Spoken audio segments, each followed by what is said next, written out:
2 года назад, а если точнее 23 января 2022 года, мы начали эксперимент, целью которого было выяснить, что подавляет появление и распространение плесени и бактерий. Мы взяли 6 чистых банок и положили в каждую по отдельному кусочку белого хлеба и яблока. Разумеется, в будущем мы не собираемся хранить нарезанные яблоки и хлеб в банках, но эти продукты выбраны для эксперимента, чтобы стимулировать появление и разрастание плесени. В этих продуктах есть дрожжи, сахар и влага, и появление плесени гарантировано. То есть мы создали условия, при которых появятся плесень и гнилостные бактерии, но в то же самое время в каждую банку поместили средство, которое должно будет подавлять и останавливать этот процесс.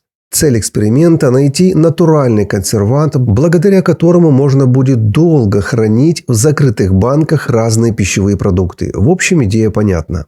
Все банки и крышки перед закладкой продуктов были обработаны кипятком. Одну банку мы плотно закрыли крышкой и оставили как контрольный образец. В остальные 5 банок мы поместили следующие средства. Острый красный перец – 1 чайную ложку, молотый чеснок – 1 чайную ложку, лавровый лист – 1 штуку, медицинский спирт – 1 чайную ложку, лук репчатый – 1/4 часть. Банки мы плотно закрыли герметичными крышками и поставили в темное сухое место в доме. В течение всего эксперимента банки не открывались. Спустя 1, 3, 6 и 12 месяцев мы делали отчетные видео. И, наконец, спустя 2 года мы посмотрим, какое из средств лучше всего подавляет плесень и гнилостные бактерии, а также я открою и попробую продукты на вкус. Итак, в контрольной банке мы отчетливо видим плесень на хлебе и следы работы гнилостных бактерий. Хлеб стал очень тонким, и на дне банки образовалась жидкость, то есть продукты испорчены. Я позже открыл ее, запах там отвратительный.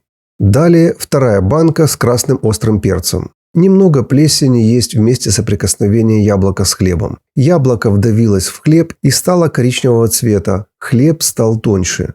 На вид лучше, чем в первой банке, но средство не справилось с задачей. Третья банка с молотым сухим чесноком. Что мы видим? Плесень присутствует на месте соприкосновения яблока с хлебом. То есть и это средство не годится для этой цели. Четвертая банка с лавровым листом. Плесень и признаки гниения присутствуют на месте соприкосновения яблока с хлебом. Все понятно, переходим к другой банке. Пятая банка, на дно которой была вылита чайная ложка медицинского спирта. Хлеб в идеальном состоянии, плесени и следов бактерий нет нигде, яблоко потемнело, но без повреждений и деформации. Открываю банку, и запах укажет мне на то, были ли там плесень и гнилостные бактерии. Пахнет яблоком, а запаха спирта нет.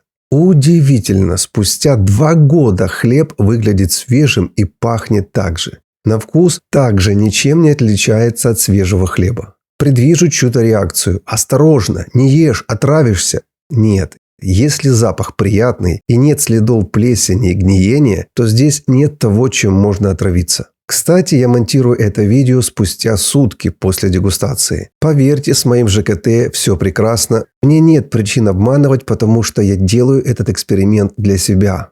Шестая банка с репчатым луком. К сожалению, здесь произошла техническая накладка и записался только кусочек, как я пробую хлеб и яблоко. Но видно и так, что хлеб в идеальном состоянии, плесени нет, следов распространения гнилостных бактерий нет. Спустя 2 года яблоко практически не изменилось, не считая потемнения на срезе, что естественно для яблок. Интересно, что шкурка яблока покрыта капельками влаги. На вкус хлеб ничем не отличается от свежего, а в яблоке присутствует привкус лука.